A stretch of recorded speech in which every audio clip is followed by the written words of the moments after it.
What's up everyone? Welcome back to my channel. My name's Allie. If you're new here, I'm a personal trainer and an online nutrition coach. This is going to be a really quick video about how to find your maintenance calories, how to bulk, and how to cut. I'm going to show you two different ways to find your maintenance calories. I prefer the first way I'm going to describe, but either one works. It really depends on you and what you prefer. The first way is really simple. You just download MyFitnessPal, and MyFitnessPal is going to give you recommended caloric intake and all that kind of stuff. You just need the free version. Ignore all that. It's not a very good tool for actually finding your caloric intake, so just ignore the recommendations they give you. But you're going to want to track your food. Track it for a week, everything you eat. Don't try to eat more healthy or eat differently because you're tracking.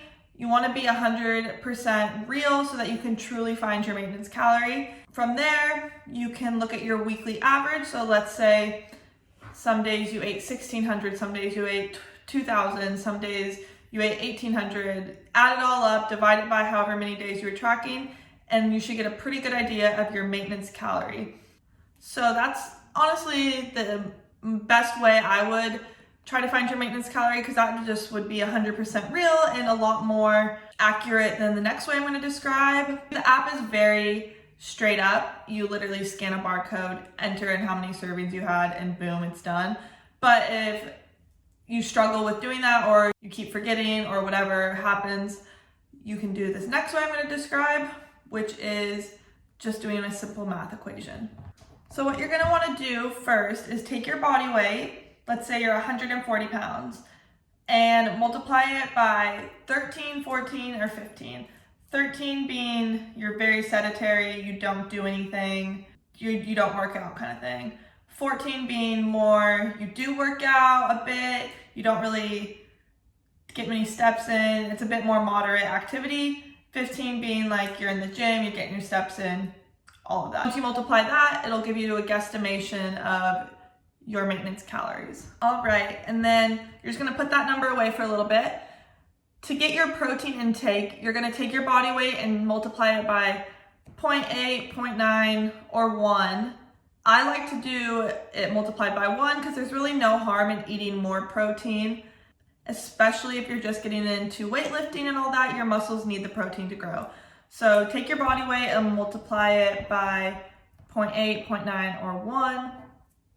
Again, this is a very individualized thing, and this equation is only going to give you a guesstimation. It's not going to be as accurate as the numbers would be if you were to hire a nutrition coach or something like that. Next, you're going to want to get your fat intake. So what we're going to do is multiply our body weight by 0.45.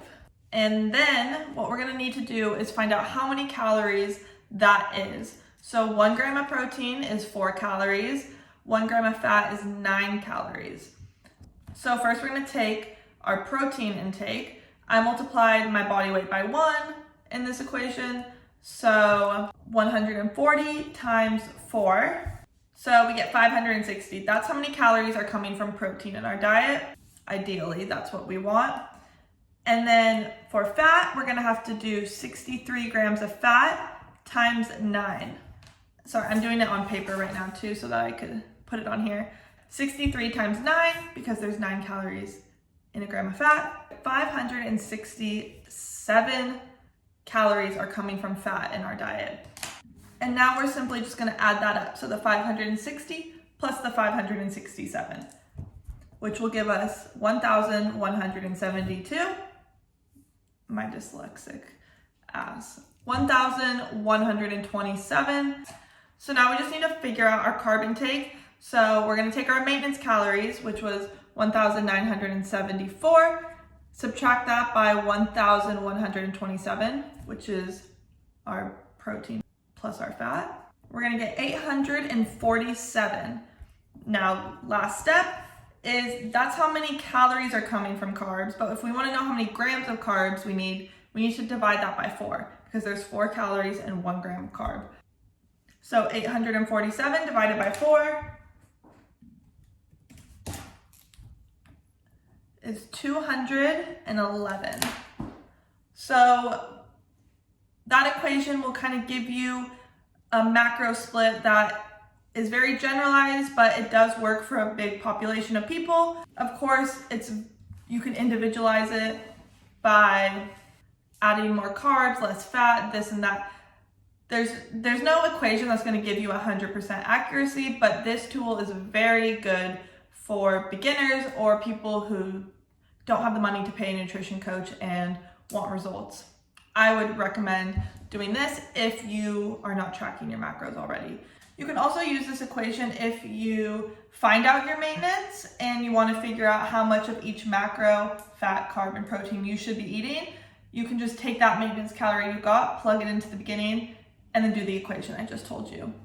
And then if you're trying to cut or bulk, for bulking, I would add anywhere from 50 to 150 calories a week. It's really individualized. I can't tell you an exact number because not everything works for everyone, but I would add on 50 to 150 calories a week, and you can increase that every week, every other week. Again, it just depends. And you ideally want to be about 400, 500 calories above your maintenance. Some people may only need about 300 calories above maintenance. Again, it depends. And same goes for a cut. You can take your maintenance and subtract it by 100 calories a week every few weeks, or depending on how your body responds, every week. With a cut, you want to go pretty slow because you want to preserve as much muscle mass as possible, and decreasing your calories by a lot frequently will decrease muscle mass, which is not what we want. So make sure you're going slow. It is a process. It's not going to happen overnight. You just don't want to rush it. It's something that takes time if you want it to be done right. And same with the bulk. You don't want to go really quick in a bulk. You don't want to just load on the calories because that's going to cause you to gain a lot of excess fat that is not necessary to see results. So that's my simplified version of how to find your maintenance calories and how to bulk and cut from there. I hope I did a good job explaining it. Math was always like my weak subject, so I explained it the best I could. I will put the equation down in the description. And yeah, I hope that helps somebody who's struggling to learn about macros. Nutrition is the hardest part about seeing results, so I understand and I want to help. So I hope this video helped you guys a little bit at least. And I will get back to my competition prep series with the next video.